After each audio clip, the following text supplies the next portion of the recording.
AAA games. When I say that, what's the first couple games that pop into your head? Sims, Minecraft, GTA, Pokemon? All of that's what you said? That's what you...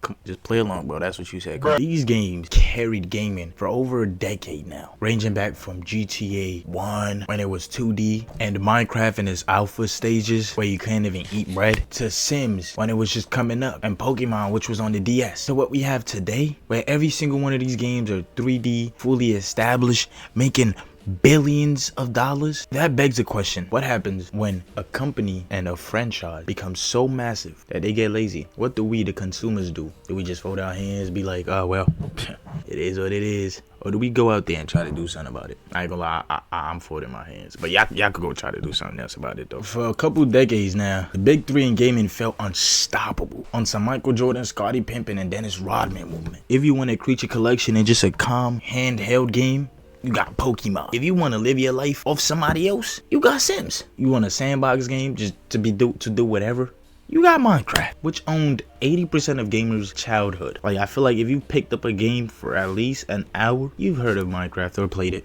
Those companies didn't just have fans, they had monopolies. But we look at the charts lately, fans are being annoyed by the lack of motivations from the company and the path that companies that we used to know and love, the path that they're taking now. Those big three are stumbling faster than Kevin Durant on the Warriors. And now we aren't just seeing clones anymore. You know, like when back in the days it was like, oh, look at this Fortnite mobile Android clone. Oh, look at this junky Minecraft clone with guns in it. Now we are seeing actual evolutions, actual games that could rival these big companies that have been getting too lazy, that could actually push them into being hardworking again. Scared them a little bit. From Pokemon with Guns Palworld, which actually got Pokemon themselves to come out and try to do a lawsuit. Y'all was moving like OVO right there, I ain't gonna lie. To the hyper realistic world of inZOI, which I'm still a bit salty that my laptop couldn't run. Like, I bought the game on release, tried to run it, and it just wouldn't load. And maybe that's just me.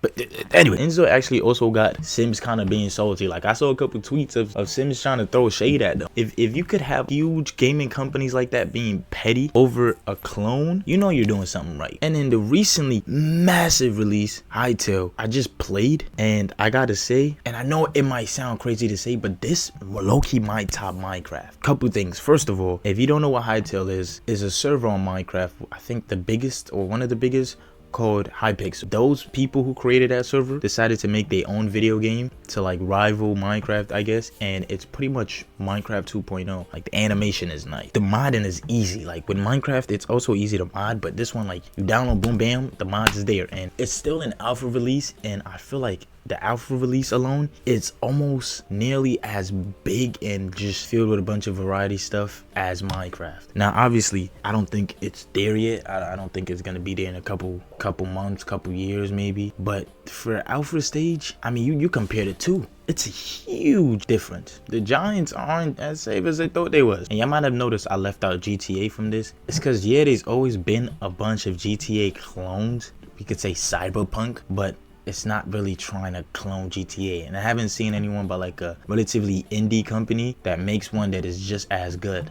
Or at least I can't think of one. I guess inZOI is one that but we know how to, we just don't, let's not talk about inZOI. St. Rose isn't good anymore. So yeah, GTA, we just leave that out. But I'm talking about these three big ones. Let's talk about the elephant in the room, Palworld. When it dropped, the internet called it a meme, and then it sold 25 million copies. And I got two of that. Game Freak got comfortable for years. Pokemon fans begged them for better graphics, actual survival mechanics, and an open world that didn't feel like a slideshow. Like, I'm not gonna lie, I like Pokemon growing up. You know, I never had a DS, but I had them little emulators in my Android, and I would play almost all of the Pokemons. You know, there was black and something, and then fire and something, but they all kind of felt the same. Honestly speaking, it was kind of all the same. Nintendo's response to all the fans' cry for variety was to tell the audience, well, sure, y'all gonna buy it anyway, so who cares, man? And I think that's what the issue is with a bunch of huge gaming companies today. 2K, the lack of competition. We look at 2K, for example. When 2K had NBA Live, yo, it was going us back and forth. It was like back-to-back bangers. Like, they was actually trying. Now NBA Live ain't dropped in like 5-6 years, and 2K has been dog shit for like 5-6 years. I am hearing NBA Live is dropping like a college basketball in like 2 years or something, and then 2K decides to announce they're dropping a college basketball too. I'm guessing we're gonna get like a sort of rival back there. there, but I don't want to talk about basketball. 2K is a whole, I've talked about it too many times. I made videos about it. You can watch that, but we're not talking about 2K. And the issue with these companies doing that is they have a point. The audience are going to keep buying because we have no other place to go. We falling in love with these games going up, and now it's almost all we know. You know, there's nothing else. Like, you want me to go play bootlegged Android Fortnite or bootlegged Android Minecraft and Sims? I'll pass. Them junks filled with massive microtransactions. And I'm not saying Sims ain't, because we see them DLC packs.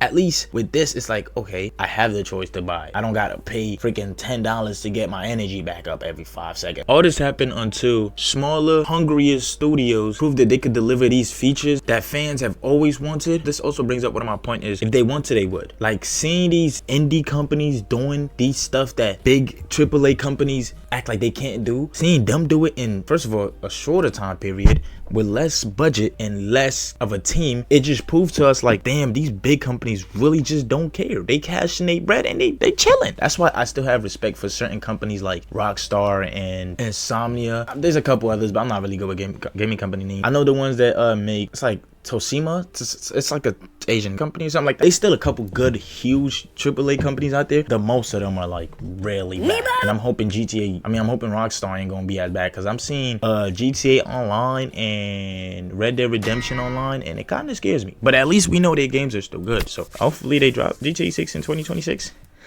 Please. Now let's talk about inZOI, the end of DLC Factory. I believe they canceled Sims 5 just because of how well the DLCs were making them. And my thing is, these companies, you know, they see the bread coming in, and that's my issue. We keep buying, and to them it's telling, well, hey, the money is coming in, shoot, everybody's happy. They're clearly happy. We are definitely happy. So what do we have to do? Like, why would we try? Which is the issue, because we aren't happy. We just want something new, and we just go for the bare minimum. But when we see a game like inZOI, which comes off, I don't even know if inZOI is good anymore. I don't keep up with it, but I know when it first came out, there was a lot of hype about it, which is also a thing with a lot of these games like Palworld. I haven't really hopped on it, but I know there's still a community there. I don't know if it fell off. Just the fact that they're able to put a fear in these huge companies, that means something. For 10 years plus, The Sims 4 has been a digital dollhouse held together by thousands of dollars worth of DLC that barely moved the needle. inZOI didn't just kind of play, it came to conquer. It offers realistic graphics that, I ain't gonna lie, when I first saw the trailer, I thought that was GTA 6. I thought somebody else was making GTA 6. I was like, whoa. Not gonna lie, it was so good that I didn't believe it was actually real until it dropped. Sims literally looks like the legacy mobile game, which is embarrassing after 10 years. Alongside, inZOI adds drivable vehicles, deep reputation systems, easy to use modding tools, and a variety of other things that the fans could cater to. EA panicked so hard that they started sending out surveys to players to figure out why they were losing interest. Like, do you know how pathetic that is? Yo guys, here take the server.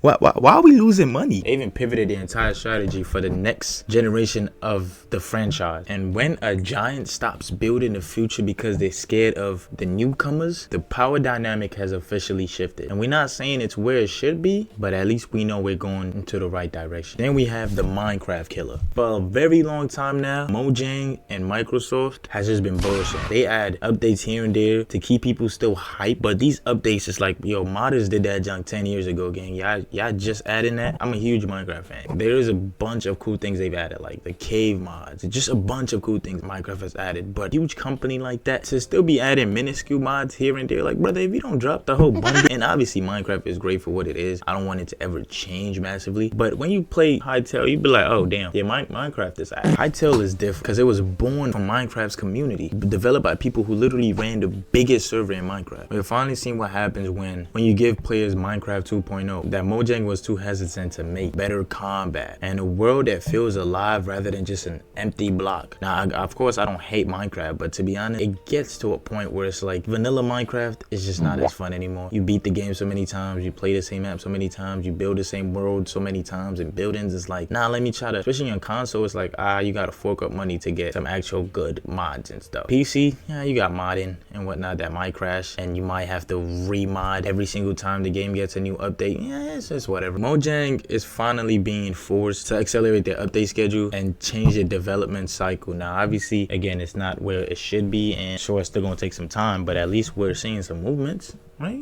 It's better than what Ninja was seeing. They realized that brand loyalty only goes so far when the competition is offering better, actually listening to the fan, which is what most of these huge AAA companies have lost. For the first time in history, indie and AA studios have tools to match AAA fidelity. With Unreal Engine 5 and global distribution, a team of 50 can take down a team of 5,000. The big companies relied on IP names to sell video games, but gamers are tired of live service slop and lazy sequels. We want innovation, passion, to feel like we are heard and cared for, and not just about what's in our pocket. Because, you know, damn right, I ain't got nothing in here. If giant companies don't start taking risk again, they're gonna find themselves in a bin, honestly. We also see this in not just gaming. Like, I just heard about Markiplier's new movie that just released on a low budget, and it made the same amount it made for the budget in, I believe, the opening night, which is incredible. I believe the budget was $3 million and it made around $3.5 million, which is crazy. So just it is great to see just a bunch of small developers or people who are new to things, you know, trying something new and trying to show the big dogs that, hey, we can do that too. So that's pretty cool. Like, if you go back in 2016, 2015, early peak game releases, you see games actually trying back then. I think that's what we lost. A bunch of games are just too scared to try different things. They're too scared. It's just vanilla. It's all the same BS that we pumped out year after year. If you look at Shadow of Mordor, the feature they had was amazing. It was just a bunch of games with unique features and gameplays in them. Now, you probably have like a handful of them and it's just a house full of the same nonsense. I'm honestly excited for the future indie games, and I hope people will actually try. I know it's gonna be difficult to leave behind what you grew up with, but sometimes we have to sacrifice what we love the most. And it's not even just about a fact of, well, I'm only doing this because I don't like them. These games are actually good enough for us to be like, well, I'm switching ships now. Toodles. I wasn't actually ending the video, but actually I am gonna do my outro now because I ain't about to end the video. Thank you guys for watching this video. Let me know if there's any indie games I'm really missing, and yeah, you guys should go try out Hytale if you haven't already. Amazing game. Just got it, but I'm having a blast, and it is in the early access. I can't wait to see where this video game goes. Yeah, let me know your favorite AAA game and your favorite indie game, and suggest any game you've played in recent times. Catch y'all boys and girls in the next one. Until next time, toodles.